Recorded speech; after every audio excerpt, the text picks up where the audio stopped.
ஹே my பிஎல் buddies, welcome back to Sangavi talks. இன்றைக்கி நம்ம சேனலில் இந்த கொரியன் பிஎல் ட்ராமாவோட அடுத்த எபிசோட் வாய்ஸோடு தான் பார்க்க போகிறோம். இந்த எபிசோட் தான் எனக்கு இது வரைக்கும் பார்த்ததுலேயே ரொம்ப ரொம்ப பிடிச்ச எபிசோடு. உங்களுக்கும் கண்டிப்பாக இந்த எபிசோட் பிடிக்கும் நம்புகிறேன். வீடியோக்குள்ளே போகிறதுக்கு முன்னாடி நீங்கள் இனி சங்கவி டாக்ஸை சப்ஸ்கிரைப் பண்ணலன்னா சப்ஸ்கிரைப் பண்ணி பெல் ஐக்கானை கிளிக் பண்ணிடுங்க. கூடவே இந்த வீடியோக்கு லைக் பண்ணிவிட்டு ஹைப்பும் பண்ணிடுங்க. அப்போ தான் இந்த வீடியோ நிறைய பேருக்கு போய் ரெக்கமெண்ட் ஆகும். இந்த எபிசோடோட ஸ்டார்டிங்கில் கில்டால் ஜிக்வியை மீட் பண்ண போயிருப்பான்ல, அந்த சீனை காட்டுறாங்க. இப்போ கில்டால் சொல்கிறான், நம்ம ரிலேஷன்ஷிப் என்னென்னு நான் கன்ஃபார்ம் பண்ணிட்டேன்ட்டு. பட் ஜிக்வியோ, இப்படி வந்து என்கிட்ட பேசிகிட்டு இருக்கே, இதெல்லாம் பிஹுவுக்கு தெரியுமான்னு தான் கேட்குறான்.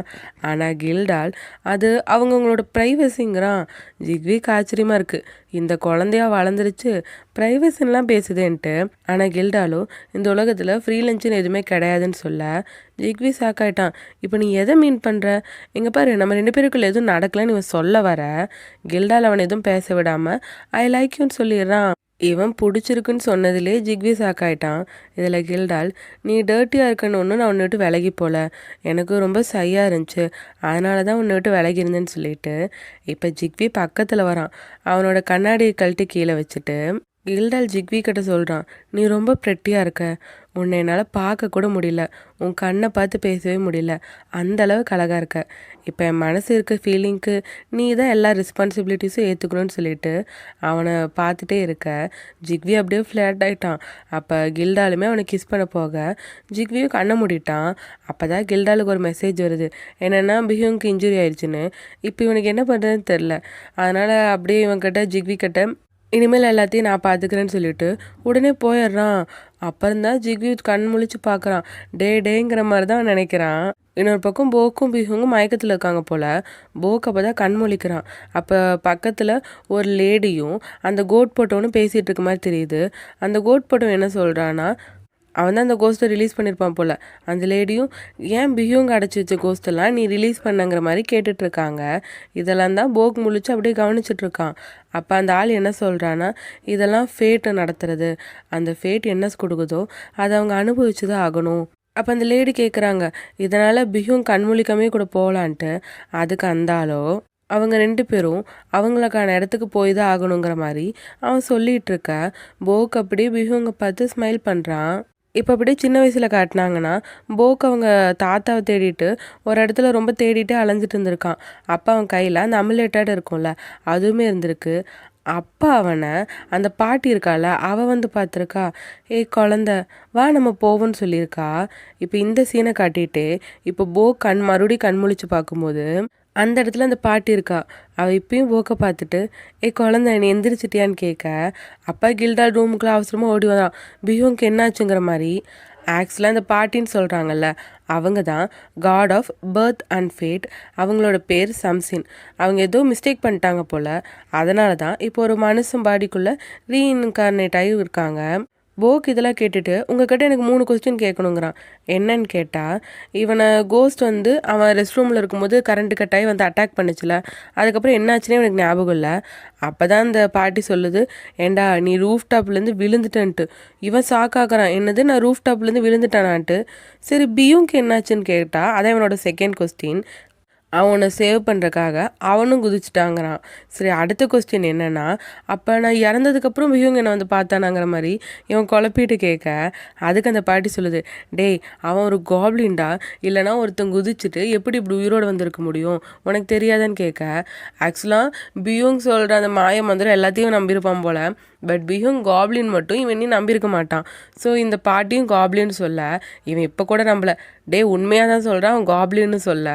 அப்போ கில்டால் வந்து திட்டுறான், அந்த ஸ்னேக் என்ன நினச்சிட்ருக்கான், அவனால தான் இப்படி ஆச்சுன்ட்டு ஒரு ஆளை திட்டுறான். அதாவது அந்த கோட் சூட் போட்டு வந்திருப்பான் போல், அவனை தான் கில்டால் திட்டுறான் போல். அவனோட பேர் சோயங். ஸோ சோயங் இவன் திட்டிகிட்டு இருக்க அப்போ அந்த பாட்டி கில்டாலை பார்த்து சொல்லுது, டே போக் இங்கே பாரு, உன் முன்னாடி இருக்க கில்டால் கூட ஒரு காப்ளின் தான்ட்டு. அதுக்கப்புறம் கில்டால் பொறுமையாக கேட்குறான், இப்போ பியூங் எந்திரி பண்ண மாட்டானான்ட்டு. அதுக்கு அந்த பாட்டியும் அவன் இப்போ இருக்க நிலைமைக்கு அவன் எந்திரிக்காமல் கூட போகலான்னு சொல்ல போக் ஷாக்காயிட்டான். ஏன்னா அவன் 16ஆம் தேதி வரைக்கும் உயிரோடு இருப்பானானே இவங்களுக்கு தெரில. ஏன்னா அவனுக்கு அந்த எசன்ஸ் வேணும்ல, அதனால் அப்போ போக் சொல்கிறான் அந்த எசன்ஸ் என்னால் பியூங்க்கு தர முடியும்ன்ட்டு. பட் இவன் இருந்தால் மட்டும் போதாது, பியூங்கோட மாஸ்டரும் தேவை. இப்போ மாஸ்டர் இல்லைன்னு சொல்ல போக் சொல்கிறான் அப்போ வாங்க அந்த மாஸ்டரை நம்ம கூட்டிகிட்டு வரலாம், எப்படியாச்சும் கூட்டிகிட்டு வரலான்ட்டு. ஆனால் கில்டாலோ அந்த மாஸ்டர் அவனை விட்டு போய் 1000 வருஷம் ஆச்சுன்னு சொல்ல அப்போ போக்குக்கு ஷாக் தான், என்னதான் 1000 வருஷம் ஆச்சான்ட்டு. இப்போ எங்கன்னு போய் அவனை தேடி கண்டுபிடிக்கிறது. பட் அந்த பாட்டியோ ஆனால் இப்போ ஒரு வழி இருக்குன்னு சொல்கிறாங்க. என்னென்னா போக் டைம் ட்ராவல் பண்ணி போய் அந்த பழைய 1000 வருஷம் முன்னாடி போய் பியூங்க அவன் மாஸ்டரை சந்திக்க விடாமல் தடுக்கணும். அந்த மாதிரி இவங்க பிளான் போடுறாங்க. அப்போ கில்டாலுமே அதுக்கு ஏன் போக் போகணும், நான் போகிறேங்கிறான். பட் இந்த பாட்டி என்ன சொல்கிறதுனா சோயங் நீ போகிறத விரும்ப மாட்டாங்கிறான். சோயங் வந்து இவனை விட மாட்டாங்கிற மாதிரி தான் அந்த பாட்டி சொல்லுது. ஆனால் கில்டால் எதிர்த்து பேசுகிறான் ஏன் நான் போகக்கூடாதுன்ட்டு. அதுக்கு அந்த பாட்டியோ சோயங் பிஹுங் தனியாக இருக்கணும்னு நினைக்கிறான், அதனால தான் போக்குக்கு இப்படி பண்ணியிருக்கான்னு சொல்கிறாங்க. ஆக்சுவலாக அந்த ஆள் வந்தனால தானே கோஸ்ட் வந்து போக்கை பிடிச்சிது, அதுக்கப்புறம் தானே இந்த பிரச்சனையாச்சு. ஆக்சுவலாக பிஹுங்கை வந்து போக்கிடந்து பிரிக்கணும்னு அந்த ஆள் நினச்சானா என்னன்னு நம்மளுக்கு இன்னி தெளிவாக சொல்ல அந்த கதையை பற்றி. ஸோ இப்போதைக்கு சொல்கிறது என்னென்னா சோயங் தான் இது எல்லாத்துக்கும் பின்னாடி இருந்திருக்கான். போக் அந்த பேய் பிடிக்கிறக்கும் அதுக்கப்புறம் பிஹுங் வரக்கும் அது எல்லாத்துக்கும் பின்னாடி இருந்திருக்கான். இப்போ அந்த சோயங் என்ன சொல்லியிருக்கான்னா பிஹுங்கை வந்து காப்பாத்துறதுக்கு இப்போ போக் தான் போகணும்னு அவன் சொல்லியிருக்கான் போல். ஸோ இதுக்கான ரீசன்லாம் பின்னாடி சொல்லுவாங்கன்னு நினைக்கிறேன். அப்போ போக்குமே நான் போகிறேன்னு சொல்ல கில்டால் திட்டுறான் போக்குன்ட்டு. அப்போ போக் என்ன சொல்கிறான்னா இங்கே பாருங்கள் என் மண்டையே வெடிச்சிடும் போல் இருக்குது, ஆனால் எனக்கு ஒன்று மட்டும் தெரியுது, இப்போ நான் போகலன்னா பியூங் கண்டிப்பாக எந்திரிக்க மாட்டான், நான் டைம் ட்ராவல் பண்ணி போய் பியூங்கை கண்டிப்பாக நான் காப்பாற்றுவேன்ட்டு போக் அவன் முடிவில் உறுதியாக இருக்கான். இப்போ அதுக்கான வேலையெல்லாம் தான் அந்த பாட்டி பண்ணிகிட்டு இருக்காங்க. ஸோ அவங்க என்ன சொல்கிறாங்கன்னா 3 எக்லிப்ஸில் தான் பியூங் வந்து அவனோட மாஸ்டரை மீட் பண்ணியிருப்பான். ஸோ நீ அது வரைக்கும் அங்கே இருந்தால் போதுன்ட்டு அந்த பாட்டி சொல்கிறாங்க. இதுலேயும் முக்கியமான விஷயம் என்னென்னா இப்போ இவன் போயிட்டு ரிட்டன் ஆவான்ல போக்கு, அதுக்கப்புறம் இவன் எல்லாத்தையும் மறந்துடுவான். பியூங்கு இந்த கோஸ்ட்டு இந்த பாட்டி எல்லாத்த பற்றியும் அவன் திரும்பி வந்ததுக்கப்புறம் 3 நாளில் மறந்துடுவான். ஏன்னா 3 நாளுக்கு அப்புறம் தான் 16ஆம் தேதி வருது. ஸோ அந்த 16ஆம் தேதிக்கு அப்புறம் தான் போக்கு எல்லாத்தையும் மறந்துடுவான். நீ உனக்கு பிடிச்ச ஒரு ஆளை மறக்க போகிற, இதை நீ கண்டிப்பாக பண்ண போகிறான்னு கேட்க போக்கை பொறுத்த வரைக்கும் பியூங்கை காப்பாற்றுறது தானே முக்கியம், அதனால் அவன் ஒத்துக்கிட்டான் போல். இப்போ அதுக்கான வேலைக்கெல்லாம் தான் பண்ணிகிட்ருக்காங்க அந்த பாட்டி. ஸோ அது முடிய போக் இப்போ 1000 வருஷத்துக்கு முன்னாடி கண் முழிக்கிறான். அவன் அந்த பழைய ஆள் கெட்டப்பில் தான் இருக்கான். ஆனால் அவன் முன்னாடி பிஹுங் இருக்கான். அவன் போக்கை பார்த்து மிரட்டுறான், நீ யார், உன்னை யார் அனுப்புனா, அந்த அரசு அனுப்புனானா இல்லை அந்த நரி அனுப்பிச்சாங்கிற மாதிரி அவன் போக்கை பார்த்து மிரட்டிகிட்டு இருக்க. போக் ஏதோ பேச ட்ரை பண்ணுறான், ஆனால் அவனால் பேச முடியல, அவனுக்கு வாய்ஸே வரல. ஸோ இவனுக்கு பேச முடியாதுன்னு தெரிஞ்சோன்னே பியூங் நார்மலாக பேசுகிறான். சாரி, எனக்கு ஒரே ஒரு ஹெல்ப் பண்ணுவீங்களா, நான் இந்த வீட்டில் இருந்துக்க மட்டும் நீங்கள் அலோவ் பண்ணுவீங்களான்னு கேட்குறான். ஆக்சுவலாக பியூங் என்ன நினச்சிட்ருக்கான்னா போக் தான் இந்த வீட்டோட ஓனர் நினச்சிட்ருக்கான் போல். ஸோ போக்கிட்ட பொறுமையாக பேசுகிறான். பட் என்ன பண்ணுறான்னா அப்படியே அந்த கத்தி அப்படியே ஷார்ப் பண்ணி அதை போக் கண்ணு முன்னாடி காட்டிட்டு பேச போக்கால் பேச தான் முடியாது. ஆனால் அவன் மனசுக்குள்ளே திட்டுறான், ஏன்டா கேட்குற கத்தியை காட்டிட்டு மிரட்டிகிட்டே கேட்டுட்ருக்கியாங்கிற மாதிரி. அப்போ கரெக்டாக போக்குக்கு பசிக்குதுன்னா அவன் வயிறே காட்டி கொடுக்க பியூங் சிரிக்கிறான், உன் ஆன்சர் ரொம்ப சத்தமாகவே வருதுன்ட்டு. அப்புறம் போக்குக்கு சாப்பிட்றக்கு ஏற்பாடு பண்ணி தரான். அவன் தோணுன்னு இப்போ பியூங் பேசிகிட்டு இருக்கான், உன்னோட ஹேர் என்னாச்சு, நீ ஏன் லாங்கா வளர்த்துல, உன் ஹேர் ஏதாவது நாய் கடிச்சு வச்சாங்கிற மாதிரி அவன் தோணுன்னு பேசிகிட்டு இருக்க. அது எல்லாத்துக்கும் போக் வந்து சைகையில் தான் பதில் சொல்லிகிட்டு இருக்கான். இப்போ கூட பியூங் என்ன பண்ணுறான்னா அவன் என்னமோ பெரிய நாப்லான ஆள், ஹேண்ட்ஸமாக இருக்கங்கன்ட்டு எப்பயுமே அவன் முதல்ல சொல்லுவான்ல போக் கிட்ட, நல்லா ஹேண்ட்ஸமாக இருக்கேன், என் ஸ்டாண்டர்ட் ஹை அந்த மாதிரி பேசுவான்ல, அதே மாதிரி தான் இப்பயும் பேசிகிட்டு இருக்கான். போக்கால் தான் அதுக்கு ரிப்ளை பண்ண முடியல, ஆனால் அப்படியே அவன் சைடையில் முறைச்சி பார்த்துட்டு இருக்கான். அப்போ பியூங் இவன்கிட்ட வந்து உனக்கு நான் யாரும் தெரிஞ்சுக்கணும்னு ஆசையாக இருக்கான்னு கேட்டு இவன் கதையை அடித்து விட்றான். உனக்கு இந்த காப்ளின் கிங் பியூங் பற்றி தெரியுமா, அவனால தான் வறட்சி வருது, நிறையா பிரச்சனை வருதுலாம் பேசிக்கிறாங்க. அந்த காப்ளின் கிங் பியூங்கை கொலை பண்ணுற ஆளுங்களில் தேடிட்டு இருப்பாங்கள்ல, அவங்கள ஒருத்தங்க தான் நான்ட்டு இவன் பொய் சொல்கிறான். ஆக்சுவலாக பியூங் என்ன நினச்சிக்கிறான், இவனுக்கு நம்மளை பற்றி ஒன்றுமே தெரியாதுன்னு நினச்சிட்டு தான் இவன் பொய் சொல்கிறான். அந்த காப்ளின் கிங் பியூங்கை நான் கொலை பண்ண வரேன், அந்த கூட்டத்தோட ஆள் தான் நான்ட்டு. பட் போக்கை பொறுத்த வரைக்கும் இவன் தான் பிஹுங்குன்னு தெரியும்ல. ஸோ அவன் வந்து அப்படியே பார்த்துட்டு தான் இருக்கான், இவன் பொய் சொல்கிறான்னு அவனுக்கு நல்லாவே தெரியுது. அதுக்கப்புறம் பிஹுங்குமே நான் ப்ராக்டிஸ் பண்ண போகிறேன்னு சொல்லிட்டு அவன் அந்த வால் பயிற்சியெல்லாம் பண்ணிகிட்டு இருக்கான். அதுக்கப்புறம் 2 பேரும் காட்டுக்குள்ளே நடந்து போக அப்போ புலி சத்தம் வர மாதிரி இருக்குது. உடனே போக் பிஹுங்கை கூட்டிகிட்டு போய் ஒளிஞ்சுக்கிறான். அப்போ பிஹுங்க்கு போக்கை பார்க்கும்போது ரொம்ப அழகாக தெரியுறான் போல். அவனையே அசந்து பார்த்துட்ருக்கான். உன் நேம் என்னன்னு கேட்க பிஹுங் வந்து கை வாங்கி அதில் அந்த கேரக்டர் எழுதி காட்டுறான். பட் அந்த கேரக்டர்ஸ் படிக்கும்போது பிஹுங்க்கு புரியல. நீ என்ன பண்ணுற? உனக்கு எழுத படிக்க தெரியாதா? இப்போ தான் கற்றுக்கிட்டு இருக்கியா? சரி ஓகேன்னு சொல்லிட்டு அவனோட கையை வாங்கி பிஹுங்கோட பேர் எழுதி காட்டுறான். ஆக்சுவலாக எழுதி காட்டும் போது தெளிவாக பிஹுங் தான் எழுதி காட்டுறான். என்ன, உனக்கு படிக்க தெரியாதனால இந்த எழுத்து என்னமோ டான்ஸ் ஆடுற மாதிரி இருக்குல்ல, நீ சீக்கிரமே கற்றுப்பேங்கிறான். ஆனால் இவன் பிஹுங்குன்னு தெரியாத மாதிரி நினச்சிட்டு இவன் பேசிகிட்டு இருக்கான். பட் போக்குக்கு இவன் தான் பிஹுங்கு, இவன் தான் காப்ளின் கிங்கு எல்லாமே ஆல்ரெடி தெரியும். இப்போ அந்த சத்தம் மறுபடி வர போக் மறுபடியும் பயந்துட்டு பிஹுங்க பிடிச்சிக்கிறான். அப்போ பிஹுங் என்ன சொல்கிறான்னா, இதெல்லாம் மவுண்டனில் இருக்க மூத்தவர் பண்ணுறது. அவங்க இந்த மவுண்டனுக்குள்ளே ஏதாவது எவில் ஸ்பிரிட் வரும்னு நினச்சிட்டு தான் ஒரு புலி சத்தமாட்டு இது பண்ணுறாங்க. அதெல்லாம் இந்த கோப்ளின் கிங் மாதிரி மோசமானவன் தான் பயப்படணும், உன்ன மாதிரி வீக்கான ஆளுங்கள்லாம் பயப்பட தேவையில்லைன்னு சொல்லிகிட்டு இருக்கான். அதோட போக்கு பிடிச்சி நல்லாவே கலாச்சிட்டு இருக்கான். இவன் அவ்வளோ கலாச்சி சிரிக்க போக் பார்க்குறான். இவன் இவ்வளோ சிரிச்செல்லாம் போக் பார்த்துருக்கவே மாட்டான்.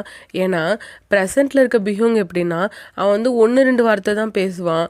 அவன் லவ்வே இருக்கும் போது கூட அவன் 1-2 வார்த்தையில் மட்டும்தான் காட்டிப்பான், ஓவராக காட்ட மாட்டான், அவ்வளோக்கும் சிரிக்க மாட்டான். ஆனால் பாஸ்டில் பிஹுங் எப்படி இருந்திருக்கான்னா, அவ்வளோ தொணன்னு பேசிட்டு நல்லா சிரிச்சிட்டு இருந்திருக்கான். ஒருவேளை அவன் மாஸ்டர் போனதுக்கப்புறம் தான் பிஹுங் அப்படி ஆயிட்டான் போல.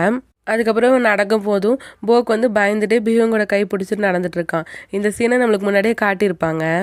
இப்போ அப்படியே நாட்கள் போகுது. பிஹுங்கு போக்கும் அந்த வீட்டில் தான் இருக்காங்க.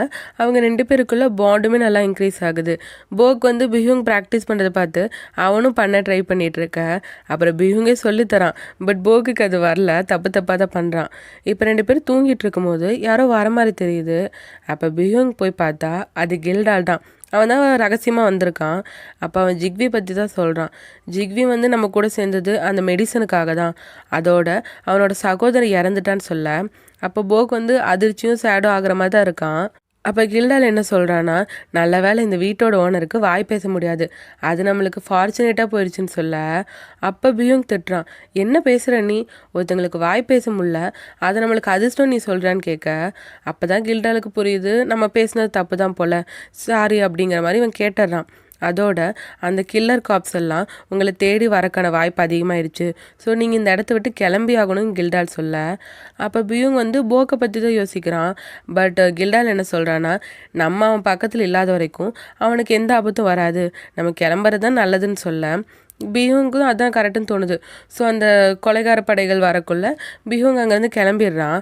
அப்போ போக் எந்திரிச்சு பார்க்கும்போது பிஹுங் பக்கத்தில் இல்லை. இவன் தேடி தேடி பார்க்குறான், பிஹுங் எங்கன்னே தெரில. அதுக்கப்புறம் பிஹுங்கை ரொம்ப மிஸ் பண்ணுறான். தூரத்தில் பார்த்தா பிஹுங் நிற்கிற மாதிரியே தெரியுது, ஆனால் இல்லை. இப்படியே 4 நாள் ஆயிடுச்சு. ஆனால் போக்குக்கு அதுவே 10,000 வருஷம் ஆன மாதிரி இருக்குது.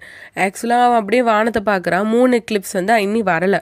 ஸோ 3 எக்லிப்ஸ் வரும்போது தான் அவனும் அவனோட மாஸ்டரும் மீட் பண்ணுவாங்கன்னு சொல்லியிருப்பாங்கல்ல. ஸோ இவன் அதுக்காக தான் வெயிட் பண்ணிகிட்டு இருக்கான். அப்படியே காட்டிலலாம் நல்லா தேடிட்டு இருக்கான். ஸோ இவன் தேடி பார்த்துட்டு வீட்டுக்கு வரும்போது அவன் வாசலில் பிஹுங் அடிபட்டு படுத்திருக்கான். அதுக்கப்புறம் இவன் தான் அவனுக்கு ஹெல்ப் பண்ணியிருப்பான் போல் ட்ரீட்மெண்ட்டுக்கு. ஆனால் பிஹுங் மயங்கியிருக்கான். கொஞ்ச நேரம் கழிச்சு பிஹுங் கண் முழிச்சு பார்க்குறான். அவன் பக்கத்தில் போக்கு இருக்கிறத பார்த்து இவனுக்கு கொஞ்சம் ரிலீஃபாக தான் இருக்குது. ஆனால் அவன் அதுக்கப்புறம் தான் நோட் பண்ணுறான், அவன் உடம்புல காயம் இருந்துச்சுல, அதெல்லாம் சுத்தமாக இல்லை, அது எல்லாமே ஆறி போயிருக்கு, அதுவும் ஒரே நாளில். இதை பார்த்துட்டு பிஹுங் பயங்கரமாக ஷாக் ஆகிட்டான். அப்போ கரெக்டாக கில்டால் அங்கே வரான் போல். ஸோ கில்டால் கிட்டே போய் இவன் சொல்கிறான், அவனை தொட்ட உடனே என் காயெல்லாம் சரியாக போச்சுன்னு. அப்போ கில்டாலுமே இதுக்கான அர்த்தம்னு சொல்லிட்டு ரொம்ப ஹாப்பி ஆகுறான். அப்போனா நீங்கள் அவர்கிட்டேருந்து எசன்ஸ் எடுத்துக்க வேண்டியதானே, அவரை நம்ம கூடயே கூட்டிகிட்டு வந்துட வேண்டியதானே, அந்த கொலைகார படைகள் கிட்டேருந்து காப்பாற்றுறதுக்கு அவர் தான் சரியாக இருப்பாருன்னு மாதிரி சொல்ல. ஆனால் பிஹுங் என்ன சொல்கிறான்னா, போக்கை இவன் கூட கூட்டிகிட்டு போகிறது சரியாக படலங்கிறான். அப்போ கில்டாலுமே நீங்கள் ஏன் இவ்வளோ எம்பத்தி பார்க்குறீங்க, இது தானே சரியான முடிவுன்னு சொல்ல. அப்போ பிஹுங் கேட்குறான், இது பேர் எம்பத்தி இல்லை, நான் இது வரைக்கும் இவ்வளோ ஆங்ஸியஸாக பேராசையாக இருந்ததே இல்லை, பட் இப்போ அப்படி இருக்கேன், உனக்கு புரியுதா கில்டால்? நான் வாழ்க்கையிலே ஃபஸ்ட் டைம் பயப்படுறேன், இந்த ஃபீலிங்கு பேர் ஜஸ்ட்டு எம்பத்தின்னு தான் சொல்லுவியான்ட்டு அவன் கேட்குறான். ஆக்சுவலாக பிஹுங்க்கு போக் மேலே இருக்கிறது லவ்னு சொல்லாமல் சொல்கிறான். இந்த சீனு ரொம்ப அழகாக இருக்கும். அவன் கில்டால்கெல்லாம் மனசு விட்டு பேசுகிற மாதிரி இருக்கும். இப்போ போக் எழுந்து பார்க்கும்போது பக்கத்தில் பிஹுங் இல்லைல்ல, அவன் உடனே காணுன்னு தேடி ஓடி வரான். அந்த எக்லிப்ஸ் வேறு முடிய போகுது. ஸோ அப்படியே பின்னாடி பக்கம் பார்க்க அங்கே தான் கில்டாலும் பிஹுங்கும் நின்றுட்டு இருக்காங்க. பட் கில்டால் முகத்தை மூடி இருக்கனால போக் பிஹுங்க்கு தான் ஏதோ ஆபத்துன்னு போயிட்டு பிஹுங்கோட முன்னாடி காப்பாற்றுற மாதிரி நிற்கிறான். அதுக்கப்புறம் கில்டால் இவனை பார்த்துட்டு அவன் முகத்தை அந்த துணியை ரிமூவ் பண்ணிவிட்டு போக்கை பார்த்து கைண்டாக சிரிச்சிட்டு கில்டால் அங்கேருந்து கிளம்பிடுறான். போக்குமே கில்டாலை பார்த்தோன்னு அவன் கொஞ்சம் ஷாக் ஆகிட்டான். ஆனால் பிஹுங்க்கு ஒன்றும் ஆகலை, அவன் நல்லா இருக்கான்னு தெரிஞ்சவன தான் இவனுக்கு ரிலீஃப் ஆகுது. அப்போ பிஹுங்குமே நான் ஃபுல்லாக ரெக்கவர் ஆகிட்டேன், நான் கிளம்புறேன்னு சொல்ல போக்கு அவனை போகக்கூடாமல் பிடிச்சிக்கிறான். ஏன் என்னை கிளம்ப வேணான்னு சொல்கிறியான்னு கேட்க இவன் ஆமான்னு தலையாட்டுறான். அப்போ பிஹுங் கொஞ்சம் கோபமாக பேசுகிறான். ஒரே நாளில் என் காயெல்லாம் சரியாயிடுச்சு, கொஞ்சம் கூட ரத்த காயமே இல்லை. இதெல்லாம் நார்மல்னு நீ நினைக்கிறியா? நீ நினைக்கிற மாதிரி நான் ஆள் இல்லை. நான் யாருன்னு என்னை பற்றி முழுசாகவே உனக்கு தெரியாது, என்னை தடுக்காதுன்னு சொல்ல போக் விடுற மாதிரி தெரில.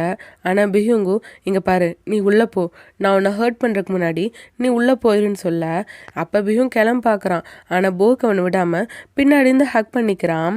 இங்கே பாரு, நான் உங்ககிட்ட முன்னாடி போய் சொன்ன மாதிரி நான் அந்த கொலைகார படையை சேர்ந்தவன் இல்லை, நான் பிஹுங், நான் தான் அந்த கோப்ளின் கிங்குன்னு சொல்ல இவன் தெரியும் தலையாடுறான். என்னது நான் கோப்ளின் உனக்கு தெரியுமான்னு கேட்க இவன் மறுபடியும் ஆமான்னு தலையாடுறான். அப்போ பிஹுங்குமே கேட்குறான், என்னை இதுக்கு முன்னாடி நீ மீட் பண்ணதில்லை, ஆனால் எனக்கு நிறையா ஹெல்ப் பண்ணியிருக்க. உன் கூட இருக்கும்போது தான் எனக்கு ரொம்ப நிம்மதியாக ரிலீஃபாக இருந்திருக்கு. அதெல்லாம் ஏன்? ஆனால் இப்போ யோசித்து பார்க்கும்போது அது எதுவுமே மேட்ரு இல்லை. நான் அவங்ககிட்ட ஒன்று தான் சொல்லி ஆகணும். இந்தான்னு சொல்லிட்டு அவன் அந்த அமலேட் இருக்கும்ல, அவன் இப்போ போக்கடைக்கு முன்னாடி இருந்திருக்கும்ல, அந்த அமலேட்டை இப்போ தான் பிஹுங் போக்கடையே கொடுக்குறான். இங்கே பாரு, நீ தான் என்னை கண்டுபிடிச்ச, என்னை முழுசாக உனக்கு தர, நான் முழு சம்மதம் தரேன், அதுக்கான டோக்கன் தான் இது. இனிமேல் நீ தான் என்னோட மாஸ்டர்னு சொல்லிட்டு அவன் போக்கோட நெத்தியில் கிஸ் பண்ணியிருப்பான். அப்போ அப்படியே அந்த எக்லிப்ஸில் காட்டினா அது கொஞ்சம் கொஞ்சமாக முடிஞ்சு வந்துட்டுருக்கு. சரி ஓகே, நான் விளக்கெல்லாம் எடுத்துகிட்டு வரேன், நம்ம இங்கேருந்து சீக்கிரம் கிளம்புவோன்னு சொல்லிட்டு பிஹுங் உள்ளே போக போக் அப்படியே அதிர்ச்சியாக நின்றுட்டுருக்கான். அவனுக்கு அப்போ தான் புரியுது பிஹுங் 1000 வருஷமாக மிஸ் பண்ணிகிட்ருப்பான்ல அதுன்னு சொல்லிட்டு இப்போ அவன் கண் முழிச்சு பார்க்கும்போது ப்ரெசண்ட்டில் இருக்கான். பிஹுங் 1000 வருஷமாக மிஸ் பண்ணிகிட்ருக்கிறது என்ன தான், நான் தான் பிஹுங்கோட மாஸ்டர்னு போக் இப்போ சொல்ல இதோட இந்த எபிசோட் முடியுது. ஆக்சுவலாக அந்த 3 கிளிப்ஸ் முடிகிற வரைக்கும் தான் அங்கே இருந்து அந்த பாட்டி சொல்லியிருப்பாங்கல்ல, அதனால தான் இவன் திரும்ப இங்கே வந்துட்டான். ஸோ இப்போ என்ன இருக்குன்னு உங்களால் கனெக்ட் பண்ண முடியுது தானே. அந்த 3 கிளிப்ஸ் முடிஞ்சு இவன் ப்ரெசண்ட்டுக்கு வந்துட்டனால பிஹுங் திரும்பி வந்து பார்க்கும்போது அந்த இடத்துல போக் இருந்திருக்க மாட்டான். ஸோ பிஹுங் போக்கை தேடிட்டு இருந்திருப்பான். ஆக்சுவலாக இது கிட்டத்தட்ட ஒரு டைம் லூப் பாட்டை ஒன்றை இம்ப்ளைஸ் பண்ணிக்கிற மாதிரி. ஸோ ப்ரெசண்ட்டில் இருக்க போக் தான் போய் பிஹுங்கை பார்த்தா அவனுக்கு மாஸ்டர் ஆகிருக்கான். அதுக்கப்புறம் இவன் ப்ரெசண்ட்டுக்கு வந்துட்டான். மறுபடியும் இது ஒரு டைம் லூப் பாட்டு நடந்துகிட்டே இருக்குது, அந்த கான்செப்ட் தான். ஸோ இதோட எபிசோட் முடியுது. அப்படியே என் கிரெடிட்ஸில் காட்டினாங்கன்னா ஜிக்வி வந்து அவனுக்கு கில்டால் ஃப்ளவர் பொக்கே கொடுத்துருப்பான்ல, அதை பார்த்து இது என்ன ஓல்டு ஃபேஷனாக இருக்குன்னு தான் நினைக்கிறான். பட் அவனுக்கு அந்த ஃப்ளவர் ரொம்ப பிடிச்சிருக்கு. அதை அப்படியே ரசித்து பார்த்துட்டு அது பக்கத்தில் வந்து மோந்து பார்த்துட்டு அவன் ரொம்ப அட்மையர் பண்ணி தான் பார்த்துட்ருக்கான். இந்த எபிசோட் எப்படி இருந்துச்சுன்னு உங்கள் தாட்ஸை கமெண்ட்ஸில் சொல்லுங்கள். எனக்கு ரொம்பவே இந்த எபிசோட் பிடிச்சிருந்துச்சு. இந்த ட்ராமாவில் வர அடுத்தடுத்த லவபிளான எபிசோட்ஸை மிஸ் பண்ணாமல் பார்க்க சங்கவி டாக்ஸை சப்ஸ்கிரைப் பண்ணி பெல் ஐக்கானை கிளிக் பண்ணிடுங்க. மீண்டும் அடுத்த வீடியோவில் சந்திப்போம். பாய்.